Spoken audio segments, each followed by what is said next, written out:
Menjelang Hari Raya, harga kebutuhan 9 bahan pokok atau sembako biasanya melambung tinggi, tidak terkecuali menjelang Idul Fitri, kurang lebih seminggu lagi.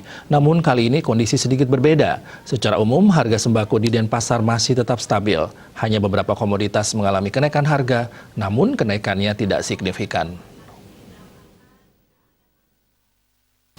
Jajaran Dinas Perindustrian dan Perdagangan Desperinda Kota Denpasar menggelar sidak harga kebutuhan pokok jelang Idul Fitri di pasar tersebut. Kepala Desperinda Kota Denpasar Nyoman Sri Utari yang ditemui di sela-sela pemantauan harga sembako mengatakan, berdasarkan hasil pantauan timnya, harga rata-rata kebutuhan pokok masih stabil. Pihaknya turun ke pasar untuk mengetahui gejolak harga jelang Idul Fitri agar jangan sampai ada lonjakan. Tapi dari pemantauan yang dilakukan tidak ada lonjakan. Demikian pula untuk stok sembako masih cukup memadai, artinya pada hari raya Lebaran kali ini, stok bahan kebutuhan pokok masih aman.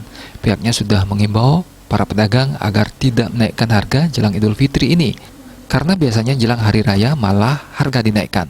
Meski harga sembako di pasar masih stabil, pihaknya tetap melakukan langkah antisipasi dengan menggelar pasar murah. Pasar murah ini digelar di 4 kecamatan di Denpasar, mulai Selasa 4 Mei 2021 hingga Jumat 7 Mei 2021.